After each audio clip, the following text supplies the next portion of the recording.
बच्चे, पाठक chemistry college में तुम्हारा स्वागत है। सर्वप्रथम भगवान गणेश की प्रार्थना करो। ओम वक्रतुंड महाकायम सूर्यकोटि समप्रभः निर्विघ्नं कुरु मे देव मम सर्वकार्येषु सर्वदा। ओम गंगणपतये नमः।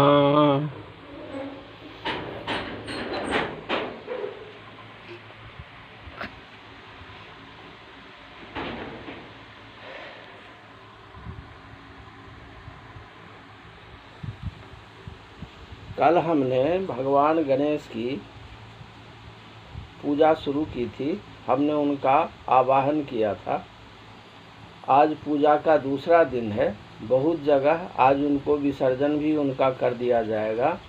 महाराष्ट्र में, हमारे देश के महाराष्ट्र में, प्रदेश में 10 दिनों तक भगवान गणेश की पूजा होगी और वो बड़े धूमधाम के साथ पूजा होती है। मैं अन्य वर्ष बच्चों को ऑफलाइन गणेश जी के संबंध में जानकारी देता था, चर्चा करता था। हमारे हिंदू धर्म में, अन्य धर्म में क्या स्थिति है मुझे नहीं पता, पर हमारे हिंदू धर्म में 2 देवता, एक महासरस्वती जो ज्ञान की देवी हैं, विद्या की देवी हैं, और गणेश जी जो तीक्ष्ण बुद्धि और लिखने तथा बुद्धि के प्रदाता हैं, ऐसा माना जाता है। अब इसी संबंध में मैं कुछ बातें करना चाहता हूँ, क्योंकि आज के डेट में कोई लंबा तो सुनना नहीं चाहता। अब इसके संबंध में पौराणिक कथा क्या है? तो पौराणिक कथा ये है कि भगवान शिव ने अपने दोनों पुत्रों के बीच परीक्षा ली, गणेश जी और कार्तिकेय के बीच, कि कौन ज़्यादा बुद्धिमान है। तो उन्होंने प्रश्न किया कि, और उन दोनों में प्रतिस्पर्धा होती थी कि कौन ज़्यादा समझदार बुद्धिमान है। तो उन्होंने पिता से अनुनय किया कि इस कार्य को आप कर दें। तो शिव जी से जब उन्होंने ये अनुनय किया तो उन्होंने कहा कि जो शीघ्र से शीघ्र पृथ्वी की 3 परिक्रमा कर लेगा वो श्रेष्ठ माना जाएगा और सर्वप्रथम उसकी पूजा होगी। तो कार्तिकेय जी के पास तो मयूर वाहन था। उन्होंने सोचा कि मैं तो उड़ के जल्दी जल्दी 3 परिक्रमा कर लूँगा पृथ्वी की, और गणेश जी के पास तो मूषक वाहन है, वो तो धीरे धीरे चलेगा। अब भगवान गणेश ने अपनी बुद्धिमत्ता का परिचय दिया। उन्होंने जैसे कार्तिकेय जी पृथ्वी की परिक्रमा करने लगे तो उन्होंने क्या किया कि गणेश जी ने फटाफट 3 परिक्रमा शिव और पार्वती का करके उनके गोद में बैठ गए। कार्तिकेय जी जब आए तो उन्होंने देखा कि हम दोनों भाई तो साथ साथ परिक्रमा के लिए निकले थे, तो ये पहले गणेश जी के गोद में कैसे, महादेव जी के गोद में कैसे बैठ गए, इनकी परिक्रमा पूरी हो गई। तो उन्होंने प्रश्न किया तो बोला कि हाँ, मेरी परिक्रमा पूरी हो गई। तो कैसे? तो उन्होंने कहा कि मैंने माता और पिता को 3 परिक्रमा करके उनकी गोद में बैठ गया, क्योंकि पिता आकाश है और पृथ्वी माता है, और यहाँ पे हमारे पास दोनों ही मौजूद हैं, इसीलिए मैंने उनकी 3 परिक्रमा करके और मान लिया कि हमने आकाश और पृथ्वी दोनों की परिक्रमा कर ली। तो बच्चे, पहला गुरु जो तुम्हारा होता है वो माँ होती है, फिर पिता होता है, फिर अन्य गुरु होते हैं। तो गणेश जी को इस पे बहुत सारे आशीर्वाद मिले और वो तीक्ष्ण बुद्धि के हैं, कुशाग्र बुद्धि के हैं। अब पौराणिक ग्रंथों में एक चर्चा और है कि जब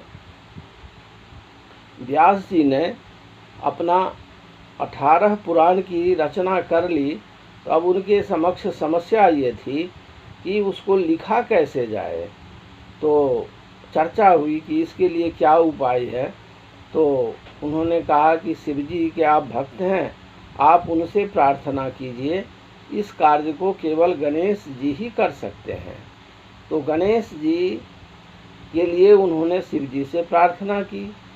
शिव जी ने कहा कि गणेश की खुद प्रार्थना कर लो। तो गणेश जी की प्रार्थना की कि महाराज, हमने 18 पुराण की रचना तो कर ली है, पर इसको लिखा कैसे जाएगा, यह कार्य हमारे से संभव नहीं प्रतीत हो रहा। यदि आप इसको लिख दें तो यह कार्य संभव हो पाएगा। तो गणेश जी ने कहा कि ठीक है, आप अपनी पंक्ति बोलते जाइए और मेरा हाथ नहीं रुकना चाहिए। तो फिर व्यास जी ने कहा कि आपके वेग इतने हैं कि मैं बोलूं और वो लिख लेंगे आपके हाथ, वो तो ठीक है, पर आपने एक शर्त लगा दी कि हाथ रुकना नहीं चाहिए। तो इसके लिए एक विचार आप कीजिएगा कि यदि आप मेरे कहे वाक्यों पे के अर्थ पे विचार करते जाइएगा तो आपका हाथ नहीं रुकेगा। और अंततः गणेश जी ने 18 पुराण को लिखने में व्यास जी की मदद की। ये गणेश जी की एक अलौकिक कथा है।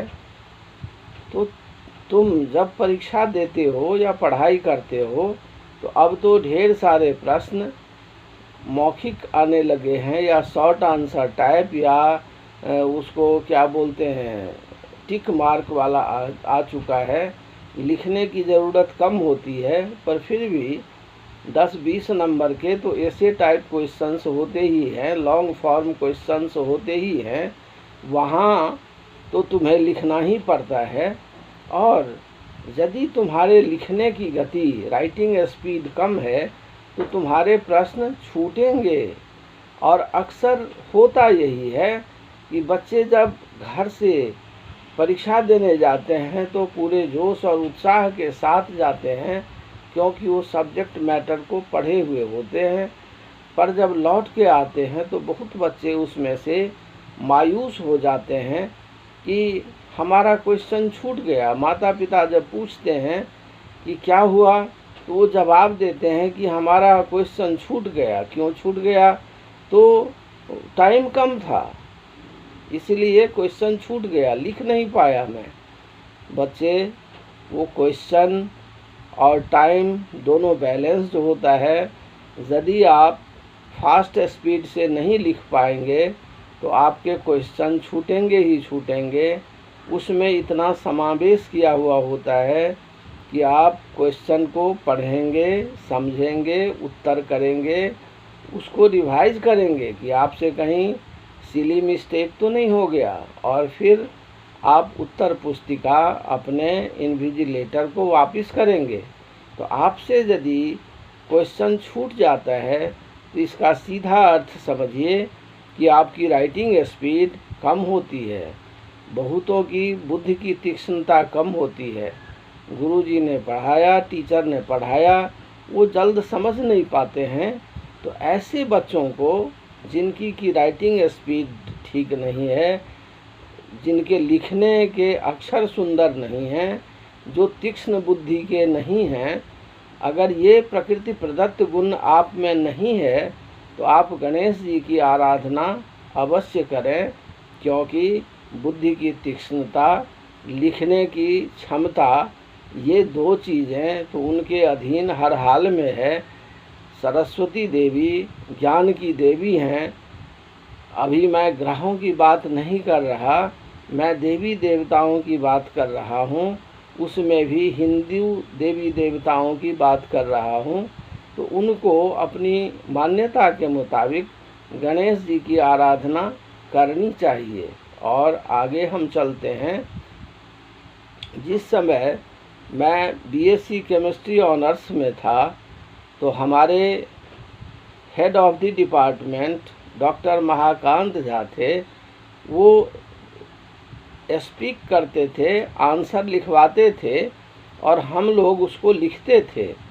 यदि बीच में कुछ छूट गया तो कभी अगर हमने उनसे पूछा तो वो बहुत डांटते थे, तो हम लोग उस जगह को खाली छोड़ देते थे और उसके पश्चात हम उसको अपने मित्र से संपर्क करके पूरा करते थे, क्योंकि वो कहते थे कि अगर बीच में टोकोगे तो जो हमारा एक टेम्पो है पढ़ाने का वो टूट जाता है। इसलिए वो बहुत ज़्यादा क्रोधित हो जाते थे। बात ठीक थी, वो टेम्पो टूट जाता है। तो इस तरह हमारी राइटिंग स्पीड ठीक थी और 78-80 के बैच का मैं केमिस्ट्री ऑनर्स का स्टूडेंट था। उस समय मिथिला यूनिवर्सिटी की साइज़ बहुत बड़ी होती थी। आज के डेट में उस यूनिवर्सिटी से तो कई यूनिवर्सिटी बना दिए गए हैं उसको तोड़ तोड़ के। तो उन दिनों मेरा फर्स्ट क्लास 8th पोजीशन था केमिस्ट्री ऑनर्स में। जब हम एमएससी में दाखिला लिए तो उस समय हमारे doctor Yashaspati Thakur head of the department थे। वो भी बहुत फास्टली बोलते थे और हम लोग उसको लिखने की कोशिश करते थे, लिख लेते थे, लिखते थे। अगर कहीं थोड़ी सी भी पेन में रुकावट आई या पन्ने बदलने पड़े तब तक वो आगे बढ़ जाते थे। तो अल्टीमेटली हमें अपने साथियों से संपर्क करना पड़ता था। और अगर आपकी लिखने की गति ठीक है तो आपके प्रश्न परीक्षा में छूटेंगे नहीं। और मैं एमएससी 80-82 के बैच में था मिथिला यूनिवर्सिटी से। मेरा फर्स्ट क्लास 3rd पोजीशन था और अच्छे मार्क्स थे। तो मैं आपसे इसलिए कहता हूँ कि आप यदि लिखने में कोताही बरतते हैं तो गणेश जी का ध्यान कीजिए और लिखने की स्पीड बढ़ाइए। यदि आपकी बुद्धि तीक्ष्ण नहीं है तो आप गणेश जी की आराधना कीजिए। आपकी बुद्धि तीव्रतर होती चली जाएगी, तीक्ष्ण होती चली जाएगी और आप तभी कहीं पे इंटरव्यू में पास हो पाएंगे। क्योंकि वहाँ जब बोर्ड बैठता है इंटरव्यू का तो बड़े फास्टली वो लोग क्वेश्चन करते हैं। आपकी बुद्धि की तीव्रता भी तेज होनी चाहिए और जवाब भी आप जल्द देंगे तभी होगा। तो ये सब गणेश जी की कृपा से मिलता है और आपको इसलिए गणेश जी की पूजा अवश्य करनी चाहिए। आज ऑफलाइन मैं बच्चों को नहीं बता सकता, इसीलिए मैंने ऑनलाइन ही ये बात आप सबसे कही। आप सब इसको ध्यान से सुने। हमारे सबसे प्रारंभिक शिक्षक स्वर्गीय श्री कर्पूर चंद्र झा जी थे। वो गणेश जी की पूजा हम लोगों से करवाते थे और उसमें चावल और गुड़ का प्रसाद होता था। सारे बच्चों को शनिवार को अवश्य खिलवाते थे कि गणेश जी की कृपा बनी रहे और शनि अपना दोष बच्चों पे ना चढ़ाए। क्योंकि शनि मंद है, शनि की गति मंद है, इसीलिए वो ऐसा करते थे। तो आप यदि मंद बुद्धि हैं तो तीक्ष्ण बुद्धि के लिए आपको गणेश जी की आराधना अवश्य ही करनी चाहिए। ये तो हुई एक बात। फिर गणेश जी पूजा के बाद वो सारे बच्चों को लेके बच्चों के आंगन में जाते थे और चौठ चंदे की गीत गवाते थे। कहते थे चौठ चंदे की करो तैयारी, बाल सखा मिल आओ, सादर गणपति पूजा करके सादर उनका गुण गाओ। एक ये ऐसा कहते थे, मुझे पूरा याद नहीं। फिर कहते थे श्री गणेश जी चढ़े तुरंग, 9 लाख मोती झलके अंग, एक मोती हर तालम ताला, गुरु पढ़ाए पंडित वाला दे आशीष, चटिया जियो लाख बरिस। तो ये इस तरह गुरु से आशीर्वाद दिलवाते थे। बच्चों के माता पिता से हर आंगन में जाके आशीर्वाद दिलवाते थे। ये कहानी 74-75 ईस्वी की है और ये परंपरा स्कूलों में हमारे देश में बाल गंगाधर तिलक जी लाए थे कि इस तरह वो बच्चों को जोड़ पा रहे थे। और यह आज़ादी से पहले ही उन्होंने महाराष्ट्र में भी गणेश जी की पूजा को धूमधाम से मनवाना शुरू किया था।